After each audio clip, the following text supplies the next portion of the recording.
कहते हैं भूख अमीर की हो या गरीब की, लगती सबको एक जैसी है। फर्क बस इतना है कि अमीर भूख लगते ही फ्रिज खोलता है और गरीब राशन का डिब्बा हिलाकर देखता है कि आज पेट भरेगा भी या नहीं। ऐसे ही कुछ काजल की रसोई के साथ था। वो सुबह सुबह रसोई में आटे का डिब्बा उल्टा करती है। मीनू पर हाथ पकड़ जल्दी। क्या हुआ भाभी, सोना निकलने वाला है क्या? डिब्बे से मुश्किल में 2 मुट्ठी आटा गिरता है। सोना नहीं, आज के 6 लोगों की रोटी निकल जाए वही बहुत है। मीनू आटा देखकर, 6 लोगों की? अरे भाभी, इससे तो घर के 4 लोग ही पेट भरकर खा ले, वो बहुत है। तभी तोतला चिंटू आता है। मम्मी मम्मी बहुत भूख लग रही है, मैं 4 रोटी खाऊंगा। बुआ आप क्या कर रही हो? मीनू तुरंत उसके मुंह पर हाथ रखती है। चुप, ज्यादा नहीं बोलते। और 4 पूरी खत्म नहीं करी तो मम्मी मारेंगी। नहीं बुआ, मैं तो 2 ही खाऊंगा फिर, या एक आधी और एक पूरी रोटी। खाना बर्बाद करना गंदी बात होती है ना। हाँ बेटा। काजल अपने आंसुओं को छुपाकर बेटे के लिए फीकी हंसी हंसती है। इससे जरा से आटे से कुछ नहीं होने वाला। ऐसा करती हूँ, 2 उबले हुए आलू और थोड़ा सा बाजरे का आटा बचा हुआ मिला देती हूँ, रोटियां बढ़ जाएंगी। और काजल ऐसा ही करती है। गेहूं के आटे में दोनों चीजों को मिला देती है और उन्हीं से ही सबकी रोटियां सेक देती है, जिसे सब बाद में खाते हैं। मैं जानती हूँ बहू, आज का काम चल जाए, इसके लिए तूने आटे में क्या क्या मिलावट की है। तो क्या करती माँ जी, चिंटू को भूखा रखती है आप सबको। मजबूरी का नाम महात्मा गांधी है माँ जी। माँ, अभी तो सिर्फ सुबह के खाने का इंतजाम हुआ है, शाम के खाने की अभी भी टेंशन है। अरे कोई बात नहीं, मैं पैसे देता हूँ, मेरे पास कुछ पैसे पड़े होंगे, तो तू लेकर आ जाना दुकान से राशन। दीनानाथ खूंटी पर टंगी अपनी कमीज की जेब को टटोलता है, उसमें कुछ भी नहीं मिलता। हे भगवान, इसमें से पैसे कहाँ गए? एक 100 का नोट था। अरे लगता है आप भूल गए हैं, कल शंकर आया था आपसे पैसे लेने, तो आपने उसको ही 100 रुपए दे दिए थे। अरे हाँ, मैं भूल गया था कि मैं उसके 100 रुपए उधार लिए थे और मैं कल चुकता कर दिया। अब क्या होगा, पैसे कहाँ से आएंगे? वो आखिरी 100 रुपए का नोट था, मैं तो नौकरी भी नहीं करता अब। अरे रमेश बेटा, तेरे पास पैसे होंगे, तू बता जरा बहू को पैसे दे दे दाल चावल के लिए। वो पिताजी, मेरे पास भी पैसे नहीं है। मैंने भी कुछ बारिश की वजह से ज्यादा दिन का काम नहीं किया है, क्योंकि फैक्ट्री में इतना काम हुआ नहीं है, तो तनख्वाह कम आएगी और उसको आने में भी अभी 10-15 दिन है, जब तक हमें खर्चा खुद ही चलाना पड़ेगा। माँ, आप इतना परेशान क्यों हो रही हो? हमारा राशन कार्ड भी तो है, आप उससे सामान ले आओ। राशन बटने का अभी टाइम नहीं है, 15 दिन लगेंगे उसमें भी। हे भगवान, 15 दिन हमारा गुजारा कैसे चलेगा? हमारे घर में पैसे भी नहीं है और भैया आपका भी पैसों का कुछ अता पता नहीं है। अब क्या होगा? अब जो होगा मंजूर है खुदा होगा। सुबह का खाना खाकर दीनानाथ आराम करता है, वहीं गर्मी से वो छटपटा भी रहा था। मीनू ड्राइंग बुक पर मेहंदी की डिजाइन बना रही थी, चिंटू बाहर खेल रहा था और बहू चूल्हा पोत रही थी, और रमेश काम के चक्कर में बाहर गया था। जैसे तैसे शाम हो जाती है, तब बहू शाम के राशन के लिए मंदिर के पास की जगह टटोलती है। मुझे लगा ही था, मैंने 20 रुपए का नोट यहाँ रखा था, अच्छा हुआ मिल गए। अब 10 के चावल खरीद लाऊंगी और अगर 10 का कुछ दूध या दाल लानी पड़ गई तो वो ले आऊंगी। हे भगवान, ये तूने हमारे घर में कैसी स्थिति ला दी है कि हमें दाने दाने के लिए मोहताज कर दिया है। अब 10 रुपए का राशन आएगा। पापा जी, इस तरह आंसू मत बहाइए, ये मुझे अच्छा नहीं लग रहा। फिर काजल 20 रुपए लेकर दुकान चली जाती है। भैया 10 रुपए का चावल देना। 10 रुपए का? हाँ, बाकी 10 रुपए बचेंगे तो आटा भी खरीदना है। अरे लेकिन 10 रुपए में तुम 6-7 जन का खाना कैसे निकाल पाओगी? ये तो बहुत कम है, और इसकी बस एक छोटी सी 10 रुपए की पुड़िया आएगी, पाव भी नहीं है उसमें। कोई बात नहीं, आप यही दे दीजिए। फिर वो छोटी सी पुड़िया देता है। घर आकर काजल उसी के चावल बनाती है और उसमें खूब पानी डाल देती है। भाभी, ये खिचड़ी है? नहीं। दलिया? नहीं। फिर 10 रुपए के चावल का 6 लोगों में विस्तार है। अच्छा। खाना बन जाने के बाद जब वो चावल खाते हैं तो चावल अलग, पानी अलग तैर रहा होता है।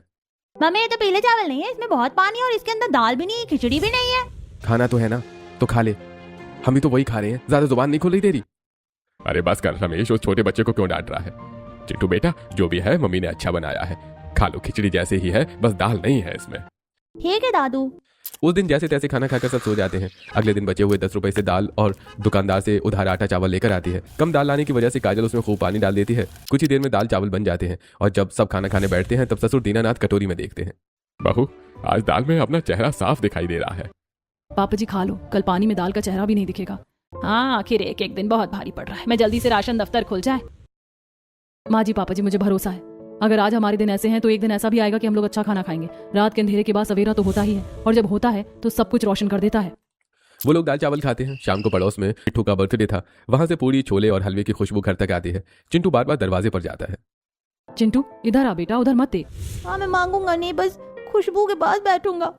काजल की आंखें भर आती हैं। वो रसोई में जाकर बचा हुआ आटा देखती है, सिर्फ 2 रोटियां जितना था, और उसी की ही छोटी छोटी गोल रोटियां जैसी सेकती है। ले चिंटू, गरीबों की पूरी खा बेटा। माँ अगली बार थोड़ा गरीबों वाला हलवा भी बना देना। गायत्री और मीनू हंसने लगते हैं। चिंता मत कर चिंटू बेटा, एक दिन गरीबों वाली 56 भोग की थाली भी बनाएगी तेरी माँ। माँ जी आप भी ना। तभी संजना अपने बेटे की जन्मदिन की एक थाली उन्हें देती है। काजल माफ करना, वो मैंने घर घर में ही बर्थडे मनाया उसका, किसी को नहीं बुलाया, लेकिन जिस तरह से चिंटू देख रहा था मुझे अच्छा नहीं लगा। मैं उसका मन मारता हुआ नहीं देख सकती थी। कोई बात नहीं, बच्चे तो होते ही ऐसे हैं। आपके बेटे को जन्मदिन की बहुत बहुत बधाइयाँ। तभी गायत्री अपना पल्लू खोलकर 10 रुपए देती है। संजना बहू, इनकार मत करना, लेकिन तुम्हारे बेटे के लिए अभी हमारे पास बस यही है। अरे अम्मा जी, इसकी क्या जरूरत है, आपका आशीर्वाद मिल गया यही बहुत है। नहीं नहीं बेटा, उसका जन्मदिन है, कुछ तो देना बनता है। वैसे भी हमारे हालात अच्छे नहीं है, वरना कुछ बढ़िया सा तोहफा देते। धन्यवाद अम्मा, अब हम चलते हैं। ऐसा कहकर संजना चली जाती है। चिंटू वो खाना खाकर खुश हो जाता है। दिन गुजरते हैं और राशन बांटने का समय आ जाता है। दोनों सास बहू बहुत खुश थी। दुख भरे दिन बीते रे भैया, अब सुख दिन आयो रे। क्या बात है माँ, आज तो आप खुशी से नाच रही हैं, गा रही हैं, क्या बात है? अरे भूल गए क्या, आज 15 तारीख है, राशन बटेगा, घर में चावल चीनी गेहूं आएगा। अरे हाँ माँ, इतने दिन से रोज पानी वाली दाल चावल खाकर अब मेरा भी मुंह फीका पड़ गया है। चलिए माँ जी, लाइन भी तो लगानी है, टाइम लगेगा। मैंने थैला ले लिया है, आपने गेहूं का बोरा ले लिया? हाँ हाँ बहू, जल्दी चल। अरे इतनी जल्दी में जा रही हो, राशन कार्ड तो लेती जाओ, वरना राशन कैसे मिलेगा? दादू दादी भी बुद्धू हो गई हैं। यही सिखाना आप मेरे चिंटू को। तब सास बहू थैला लिए निकल जाती है। आज सरकारी राशन मिलेगा, कम से कम गेहूं चावल की चिंता कुछ दिन तो खत्म। पूरा परिवार उम्मीद लगाए बैठा होता है। इतने में सास बहू राशन दफ्तर पहुंचती हैं और जैसे ही लाइन में लगने के बाद उनका नंबर आता है, तब राशन कार्ड लगाते ही डिनर मशीन एरर हो जाती है। अरे भैया, राशन क्यों नहीं आ रहा? अरे भाई, आपको राशन नहीं मिल सकता। गायत्री देवी नाम का इस राशन कार्ड सूची में कोई नाम नहीं है। आप ये क्या बोल रहे हैं भाई साहब, जरा ढंग से चेक करिए। पिछले महीने ही हम राशन लेकर गए हैं, पिछले महीने तक तो था। यहाँ रिकॉर्ड में समस्या है, कार्यालय में पता करो। लेकिन घर में अनाज नहीं है भैया, आज थोड़ा दे दीजिए, जांच बाद में कर लेना। अरे बिना रिकॉर्ड के मैं सरकारी राशन जारी नहीं कर सकता। जो चीज फॉलो करने की है वो आपको करनी ही पड़ेगी। आप दोबारा से राशन कार्ड के लिए फॉर्म भरिए, जरूरी चीज लगाकर फॉर्म जमा करवाओ, तभी होगा। देखो बेटा, ऐसा मत करो, खाली थैला लिए आए हैं, थोड़ा राशन दे दो। हाँ भैया, आप नाम चेक कर लेना। देखो हमारा राशन कार्ड भी बना हुआ है, तो दे दो। और ये सब जो भी हुआ है, ये तो आप लोगों की गलती है ना, कि हमारा राशन सूची में नाम नहीं आ रहा। अरे मैडम, बहस मत कीजिए। आपका राशन लिस्ट में नाम है, इसका मतलब ये नहीं कि बाकियों का भी नहीं है। भाई बाकियों को लेने दीजिए, हटिए यहाँ से। अगर नहीं गए तो मुझे सिक्योरिटी गार्ड को बुलाना पड़ेगा। चल बहू, यहाँ से चल, वरना ये सरकारी लोग, ये तो हम गरीबों से वो भी नहीं झेला जाएगा। बहुत फायदा उठाते हैं ये। गायत्री अपनी बहू को वहाँ से बाहर ले आती है। खाली थैला देखकर बहुत रोने लगते हैं। अब क्या होगा माँ जी, हम कितनी उम्मीद में थे कि आज हमें राशन मिल जाएगा और शाम तक ढंग से पेट भर के रोटी खा पाएंगे, चावल खा पाएंगे, लेकिन हमें तो एक दाना भी नसीब नहीं हुआ। वही तो बहू, ये 15 दिन हमने बिना राशन के कैसे काटे हम ही जानते हैं, और आज भगवान ने हमारी फिर परीक्षा ले ली। घर जाकर ये बात हम कैसे बताएंगे, चिंटू तो दुखी हो जाएगा। नहीं माँ जी, मेरी हिम्मत नहीं बच्चे का सामना करने की। हमारी तरफ से भी वही खाना खाना पड़ता है। एक बच्चे के लिए ये सब कितना मुश्किल है, फिर भी वो सबको सहता है। दूसरे बच्चों को देख देख कर बार बार अपना मन मारता है। खुद को संभाल बहू, सब ठीक हो जाएगा। कुछ देर बाद दोनों घर आती हैं। चिंटू दौड़ता हुआ उनके पास आता है। दादू देखो, मम्मी दादी आ गई और ढेर सारे चावल गेहूं लाए होंगे, दिखाओ ना दादी, दिखाओ। काजल और गायत्री खाली थैला छुपाने की कोशिश करती हैं। बाद में चिंटू छीन ही लेता है और खाली थैला देख उसका भी मुंह लटक जाता है। अरे क्या हुआ गायत्री, तुम लोग राशन क्यों नहीं लेकर आई? इसमें तो कुछ भी नहीं है दादी, ये खाली है। इसका मतलब मुझे अच्छे वाले सोयाबीन चावल नहीं मिलेंगे। नहीं मेरे बच्चे, हम राशन नहीं ला पाए, हमारा राशन सूची से नाम कट गया है। दोबारा से राशन कार्ड के लिए अप्लाई करना पड़ेगा। ये क्या बात हुई भाभी, ऐसे कैसे राशन कार्ड से नाम कट गया? पिछले महीने तो हमें मिला था, आपने बोला नहीं। मैंने बोला था, लेकिन ये सरकारी लोग ऐसे ही होते हैं, पता नहीं क्यों गरीबों के साथ ऐसा करते हैं। अब राशन कार्ड बनवाने के लिए दोबारा से सब कुछ करना पड़ेगा, और इसमें दिन बीतते हैं, चुटकियों में कुछ नहीं होता। यानी कि हमें 1-2 महीने की परेशानी झेलनी होगी। अब तो ठीक से काम भी नहीं है। मैं मालिक से जाकर बात करता हूँ। एक तो इतनी गर्मी हो रही है, ऊपर से खाना नहीं है, ये भी नहीं कि बारिश हो जाए। बेटा कैसे कैसे गर्मी में हम लाइन लगाकर वहां पर पहुंचे थे, और वहां जाकर ही कह दिया कि राशन में नाम नहीं है। अपने काम की तलाश के लिए जैसे ही घर से बाहर निकलता है तो अचानक से मौसम का मिजाज बिगड़ जाता है। तेज हवाएं चलने लगती हैं और झमाझम बारिश होने लगती है। बारिश के चलते रमेश, ये क्या भगवान, जब हमें आपसे कुछ और चाहिए होता है तब तो आप इतनी जल्दी हमारी नहीं सुनते। अब मैं अपने परिवार के पेट के लिए बाहर काम की तलाश में जा रहा था और आपने तुरंत बारिश कर दी। ये बारिश बारिश, मम्मी मैं बारिश में नहाना चाहता हूँ। नहीं बेटा, पहली बारिश है, इसमें नहीं नहाते हैं, अच्छी बारिश नहीं है। नहीं नहीं, मुझे तो नहाना है। देखो सामने वाला मिट्टू भी नहाने लग गया। अच्छा ठीक है, नहा ले, लेकिन थोड़ी देर में ही बेटा अंदर आ जाना। चिंटू बाहर नहाने चला जाता है। 4 घंटे बाद बारिश रुक जाती है। घर वाले भूख से परेशान होते हैं। बेटा खाने में क्या बनेगा, भूख लग रही है। सुबह से चाय के बाद कुछ नहीं खाया पिया। पिताजी आप चिंता मत कीजिए, मैं बाहर से कुछ जुगाड़ करके आता हूँ। रमेश घर के बाहर जाता है और हर तरफ कीचड़ ही कीचड़ था। जैसे तैसे अपने दोस्त के पास पहुंचता है और उससे कुछ 100 रुपए लेकर 20 रुपए का आटा और 10 रुपए के बैंगन की सब्जी लिए घर आता है। काजल, ये 70 रुपए हैं, इसे बड़े ध्यान से चलाना घर में। अब चिंता मत कीजिए, इतनी गरीबी में दिन काटे हैं, ये और सही। काजल खाली बैंगन का भरता और रोटी बना देती है। घर के सभी लोगों को 2-2 रोटी मिलती है, लेकिन काजल 1 रोटी खाती है। अरे बहू, इससे तो पेट नहीं भरा। और मुझे यह बात बता बहू, जब 2 रोटी से हमारा पेट नहीं भर रहा तो तू 1 रोटी पर कैसे जिएगी? माँ जी मेरे लिए ये भी बहुत है, और वैसे भी खाना बनाते बनाते तो आधी भूख मर जाती है। भाभी, आधी भूख कितनी होती है ये हमें भी पता है। इतने में चिंटू आंगनबाड़ी से कढ़ी चावल ले आता है। हाँ मम्मी पापा, दादा दादा दादा। अरे तो इतने सारे कढ़ी चावल कहाँ से ले आया? वो पोलियो पिलाने के लिए आए थे आंगनबाड़ी से औरतें, तो ये वहां गया, उन्होंने खाना भी दे दिया। चमत्कार हो गया, 2-2 रोटी पर किसी का पेट नहीं भर रहा था, अब थोड़ा थोड़ा ये खाकर ही चैन आएगा। फिर काजल चिंटू को अच्छे से कड़ी चावल रोटी दे देती है, फिर बचा हुआ बाकी सबको बांट देती है। ऐसे ही उनके सुबह का काम चल जाता है। और रात को वही खिचड़ी वाले चावल, घर में राशन के सारे डिब्बे खाली थे। अगले दिन पड़ोसन ममता घर में आती है। अरे गायत्री, खाली डिब्बे कैसे सजा रखे हैं तूने घर में? इसमें क्या था? सजाए नहीं है ममता, राशन खत्म है, राशन कार्ड भी बंद हो गया हमारा, तो डब्बे तो खाली लगेंगे। क्यों रमेश बेटे का काम ठीक से चल नहीं रहा क्या? खैर मैं भी क्या पूछ रही हूँ, चल रहा होता तो ये खाली डब्बे थोड़े ना होते। तू चाय पिएगी? नहीं नहीं, रहने दे, पड़ोस में होकर क्या चाय पीऊंगी, वैसे भी तेरे पास राशन नहीं है। ऐसा कर, तू ही मेरे घर पर आ जा, मैं ही तुझे और तेरी बहू को चाय पिला दूंगी 2 कप। वैसे काजल बहू, तेरी रसोई में चूहे आते भी है? ये कैसा सवाल है चाची आपका? थोड़े बहुत तो चूहे होते ही हैं, आते ही होंगे। बेचारे चूहे, वो आएंगे तो खाएंगे क्या? तुम्हारे घर में तो राशन है ही नहीं। बेचारे चूहों का भी पेट दर्द होता होगा। चाची, आपको हंसी मजाक के लिए हमारी परेशानी दिखाई दे रही है? ये कहते कहते ममता दूसरा डिब्बा खोलकर देखती है जो कि खाली था। अरे मुझे लगा था तेरी रसोई में डब्बा तो भरा होगा, बाहर से ऐसा दिख रहा है, लेकिन ये भी खाली है। ऐसा कर फेंक दे, वैसे इसमें क्या था? अरहर की दाल थी चाची, अब नहीं है, और हम फेंकें क्यों? इसमें हमारी यादें हैं। आप हमारे जले पर नमक मत छिड़किए, दोबारा राशन आएगा तो हम भर लेंगे। तुझे पता भी है अरहर की दाल 200 रुपए किलो हो गई है। ये महंगा राशन खरीदना तुम लोगों के लिए नामुमकिन सा हो गया है। ममता, तुझे क्या लगता है हम कभी महंगा राशन नहीं खा सकते?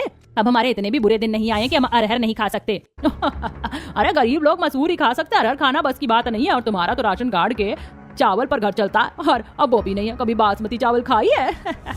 गरीब की रसोई में कभी महंगा राशन हो ही नहीं सकता। तुम लोगों के यहाँ तो बासमती चावल का खाली पैकेट भी आ जाए तो उसको भी प्रेम करवा दोगे। पड़ोसन ममता मजाक उड़ाकर चली जाती है और ये बात उन दोनों के दिल पर चुभती है। कुछ देर बाद वो अपने राशन कार्ड के काम से इस राशन दफ्तर पहुंचते हैं और फॉर्म भरने की लाइन लगाते हैं। फॉर्म भरकर वो जैसे ही फॉर्म जमा करते हैं तब सरकारी अधिकारी लोग उनसे बार बार घर का और ऑफिस का चक्कर लगाकर उन्हें परेशान करते हैं। कभी दस्तावेज की कॉपी, कभी आवेदन की स्थिति जानने के लिए दूसरी खिड़की पर भेजते हैं, कभी सर्वर की समस्या बताते हैं, तो कभी कर्मचारी खाने के इंतजार करवाता है। माँ जी, इन्होंने तो बार बार चक्कर लगवाकर परेशान कर दिया, कभी ये कभी वो। भाई साहब, हमें परेशान मत कीजिए, हमारा फॉर्म भर दीजिए। अब तो हमने सारे जरूरी कागज, बिजली का बिल, एड्रेस, पहचान पत्र सब लगा दिए। अब तो बता दो नया राशन कार्ड कब मिलेगा? इस फॉर्म को लेते क्यों नहीं हो? अरे आवेदन जमा करिए, रिकॉर्ड की जांच होगी। काजल हाथ जोड़ती है। साहब जरूर जांच करिए, बस ये भी बता दीजिए कि कब तक हमारे घर में चूल्हा नहीं जलेगा। देखिए 3 दिन से तो वैसे भी कुछ नहीं बना है। देखिए इसमें टाइम लगता है, आप शिकायत पत्र सही तरीके से भरकर जमा करा दीजिए तो हो जाएगा, और ऑफिस के सीनियर सर से हस्ताक्षर होंगे, आप वहां पे जाओ।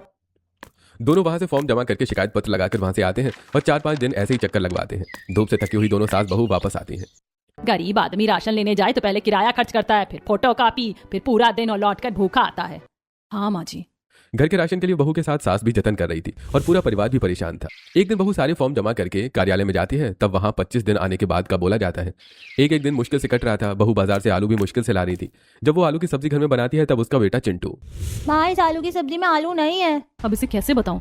ज्यादा सब्जी दिखी इसलिए मैंने आलूओं को बारीक बारीक काट दिया है कि वो घोल ही गए। बेटा तू ठीक से देखना, सब्जी में ही आलू है। मुझे तो नहीं दिख रहा माँ। क्योंकि बुआ के बच्चे तेरे साथ आलू छुपन छुपाई खेल रहे हैं। अब ढूंढ ढूंढ के खा, वरना तो आउट। अच्छा ऐसी बात है तो मैं खाता हूँ। मासूमियत से चिंटू को खाता देखकर घर वालों की आंखें भर आती हैं। रमेश दिहाड़ी पर काम कर रहा था। 100-200 रुपए लाता है, जिनका उधार हो जाता है उन्हें दे देता है, वरना जिस दिन काम नहीं मिलता घर पर रहता है। बहू के 25 दिन होने को आए थे, वो कार्यालय में आगे खड़ी थी। इन लोगों ने बहुत परेशान किया, आज मेरा नंबर आ ही जाएगा। ऑफिस के सामने एक अमीर व्यक्ति की गाड़ी खराब हो जाती है। अरे बाप रे, बहुत गर्मी लग रही है, इस गाड़ी को भी अभी खराब होना था। ड्राइवर तू मैकेनिक को लेकर आओ, तब तक मैं अपना पीनट सैंडविच खा लेता हूँ। जी आप परेशान मत होना साहब, मैं अभी आता हूँ। ड्राइवर मैकेनिक को लेने जाता है और विराज गाड़ी खोलकर अपना पीनट सैंडविच खाने लगता है। इतने में खाती ही उसे एलर्जी होने लगती है, चेहरे पर लाल चकत्ते आने लगते हैं और उसे सांस नहीं आती। कोई भी इंसान उसकी मदद नहीं करता। उसी वक्त काजल उसे देखती है। हे भगवान, कोई भी उनकी मदद नहीं कर रहा और यहाँ मेरा नंबर आ गया है। कोई बात नहीं, हम सबके राशन से जरूरी उस इंसान की जिंदगी है। काजल उस अमीर आदमी विराज के पास जाती है। भैया भैया, आप ठीक तो हो? सांस नहीं आ रही, आप दरवाजा खोल लीजिए। इतना सुनकर काजल दरवाजा खोलने की कोशिश करती है लेकिन नहीं खुलता। इतने में विराज बेहोश हो जाता है। उसकी जिंदगी बचाने के लिए उसे कुछ नहीं सूझता और बचे हुए आखिरी पैसों से उसे ऑटो से अस्पताल ले जाती है, जहां इमरजेंसी में विराज को देखा जाता है। ओ माय गॉड, अच्छा हुआ आप ले आई, एलर्जी हो रही है। आपने क्या खाया था? इतने में भागते हुए ड्राइवर पहुंचता है। डॉक्टर साहब, इन्होंने पीनट सैंडविच खाया था, मैं इनके ड्राइवर हूँ। आप यहाँ कैसे पहुंचे? लोगों ने मुझे बताया। शुक्रिया बहन जी, आप मेरे साहब को यहाँ ले आई। डॉक्टर साहब इन्हें बचा लीजिए। डॉक्टर विराज को एग्जामिन करता है और उसे एंटीबायोटिक दवाई देता है। वो अभी भी बेहोश में होता है और काजल वहां से चली जाती है। जब कार्यालय पहुंचती है तब कर्मचारी, भैया वो मुझे हस्ताक्षर चाहिए थे, अंदर जाने दीजिए। अरे आप उनसे नहीं मिल सकती हैं। भैया ऐसा मत बोलिए, 1 महीने से चक्कर लगा रही हूँ, इसी इंतजार में थी। आप जाइए ना, ऐसा नहीं होता है, अब अगले महीने आना। ऐसे काम महीने में 1-2 बार ही होते हैं। काजल बहुत रोती है, घर जाकर सारी बात बताती है। कोई बात नहीं बहू, भगवान भी हमारे परीक्षा पर परीक्षा लिए जा रहा है। वो 40 रुपए हमारे से ज्यादा उस इंसान की सांसों को जरूरत थी। भाभी मैं दुकान से वही चावल ले आती हूँ, जहाँ इतना पानी वाले चावल खाएं थोड़ा और सही। नहीं तुम मत जाओ, मैं चली जाती हूँ। आंखों में बेबसी लिए काजल उसी दुकान पर जाती है।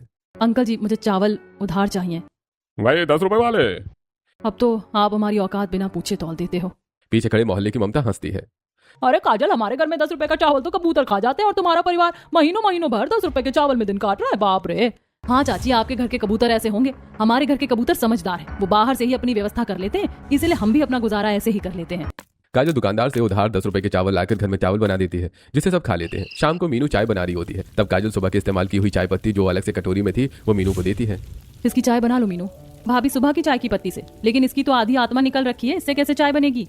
बन जाएगी मीनू, अब तो घर के राशन का कोई अता पता नहीं है, ना कहीं से पैसे आ रहे हैं, ना ही राशन कार्ड बन रहा है। वो वहीं अपनी तबीयत ठीक हो जाने के 4 दिन तक विराज अग्रवाल उसी औरत के बारे में सोचता रहता है, जो कि पेशे से एक कई बड़े किराना और खाद्य वितरण कारोबार चलाने वाला उद्योगपति था। ड्राइवर, वो कौन थी जिस औरत ने मेरी इतनी भीड़ में मदद की? मैं उसका धन्यवाद करना चाहता हूँ, उसका नाम बताओ। साहब मैं तो जानता नहीं हूँ, लेकिन हाँ शक्ल से जानता हूँ। जो भी थी भगवान बन के आई थी आपको बचाने के लिए। मुझे मिलना है और धन्यवाद करना है, क्योंकि उन्होंने मुझे दूसरी जिंदगी दी है और पास की कॉलोनी में राशन भी बांटना है कुछ गरीबों को, तो आज चलना। विराज शाम को राशन बांटने जाता है, जहां कई सारे गरीब लोग लाइन में लगे होते हैं। इसी लाइन में रमेश भी लग जाता है। तभी पीछे से धक्का आने पर वो विराज पर गिर पड़ता है और उसके दोनों बॉडीगार्ड उसे मारने लगते हैं।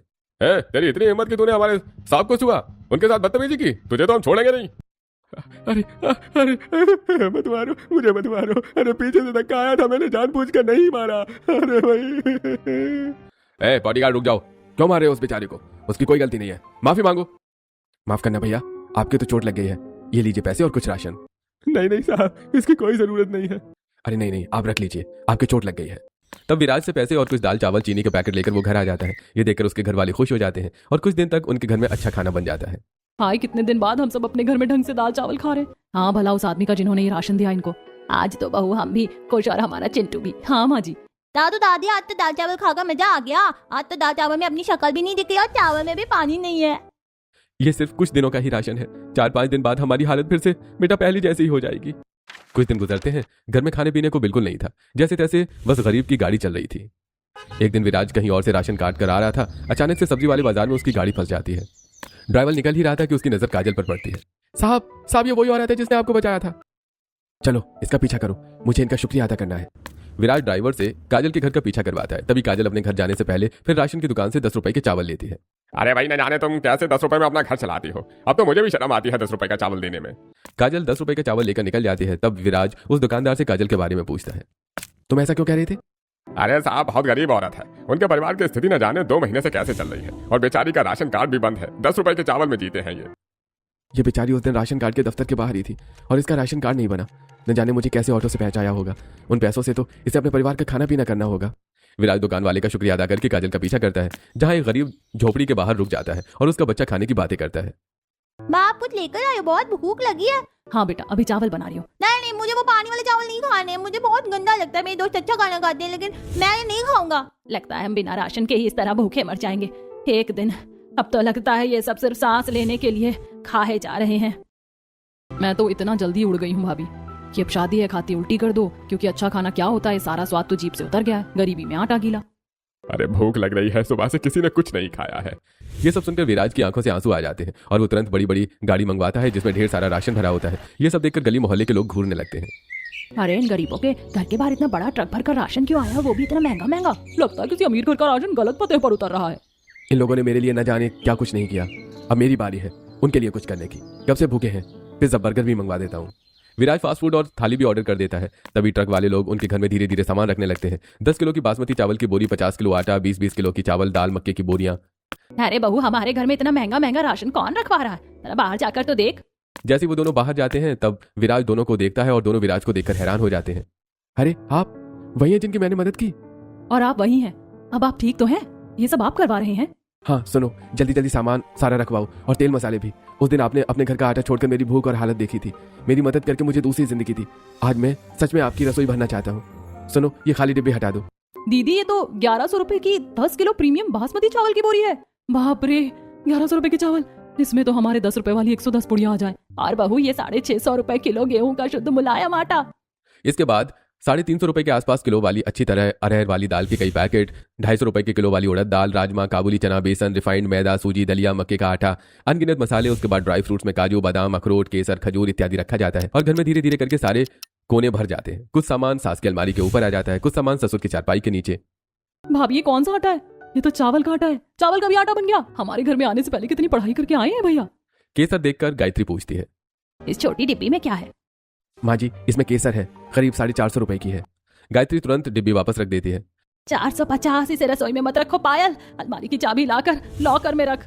सब हंस पड़ते हैं। फिर ड्राई फ्रूट्स को देखकर चिंटू उसमें से काजू बादाम खाने लगता है। उनके पैकेट के ऊपर दाम पढ़ पढ़ के रमेश, दीनानाथ सब हैरान थे। अरे ये काजू तो 1000 रुपए किलो है और बादाम 900 रुपए। क्या? चिंटू बेटा इसे रख दे, मटका ये बहुत महंगा है। काजल अपने बेटे के मुंह से ये निकलवा देती है। अरे मम्मी खाने दो ना। अरे भैया आपने तो पूरा घर महंगे राशन से भर दिया। इतनी तो मेरे घर में जगह भी नहीं है, आप ये सब क्यों कर रहे हैं? दीदी इस दुनिया में मेरा कोई भी नहीं है। वहां पर इतने सारे लोग खड़े थे, मेरे ड्राइवर ने बचाया, सिर्फ मेरी मदद करने के लिए आप ही गई। और फिर मेरे जो अपने थे वो भी प्रॉपर्टी के लालच में मुझे धोखा दे गए। सबने मुझे अकेला छोड़ दिया और हादसे में मेरे माता पिता भी नहीं रहे। ऐसे में एक मुझे आप ही अपनी लगी और आपके लिए इतना सब करना तो बनता है क्योंकि आपने मुझे दूसरी जिंदगी दी है। अब मना मत कीजिए, ये सब बहुत छोटा है मेरी जिंदगी के आगे। बेटा एक दिन ये मुफ्त का महंगा राशन खत्म हो जाएगा, तब क्या हमारी जिंदगी पहले जैसी हो जाएगी? नहीं होगी बाबूजी, क्योंकि मैं दीदी या भैया में से किसी को नौकरी देना चाहता हूँ। मैं तो वैसे भी गरीब लोगों की मदद करता हूँ, मुफ्त में राशन बांटकर। और मैं बहुत बड़ा किराना स्टोर का मालिक हूँ और वहाँ कुछ लोग भी हैं जो घपला करते हैं, लालची हैं, सामान उठा लेते हैं। मैं तो यहाँ आपको नौकरी देना चाहता हूँ। आप करेंगे ना? मुझे ईमानदार लोगों की जरूरत है। हाँ क्यों नहीं भैया, अगर ऐसा है तो मेरी हाँ है। शुक्रिया साहब। अरे नहीं भैया, मैं आपसे छोटा हूँ, आप मुझे ये मत कहिए। क्या मैं आपको अपनी फैमिली मान सकता हूँ? हाँ बेटा ये भी कोई पूछने की बात है। तुम अब से हमारे घर का हिस्सा हो, जब मन करे तब खाने चले आना, सब तुम्हारा है। अरे हाँ मैं तो भूल गया, आप सबके लिए खाना लेकर आया हूँ, खा लीजिए। आज तो मैं पिज्जा खाऊंगा। विराट चिंटू को गोद में उठा लेता है। कुछ देर बाद सब हंसी खुशी शाही पनीर, नान, राजमा चावल, छोले भटूरे, पिज्जा, बर्गर, मोमोज इत्यादि खाते हैं। इस तरह गरीब की रसोई में महंगा राशन आ जाता है और अब वो हंसी खुशी रहते हैं। विराट भी उनके घर से जुड़ जाता है और उनके घर में नई सामान, डिब्बे, छोटा फ्रिज लेकर आता है और उनका थोड़ा घर भी पक्का करवा देता है, जिस वजह से उनके आराम की जिंदगी कटती है और दोनों पति पत्नी उसके बड़े बड़े किराने के स्टोर में काम करते हैं। साथ ही विराट उनका राशन कार्ड का काम भी करवा देता है।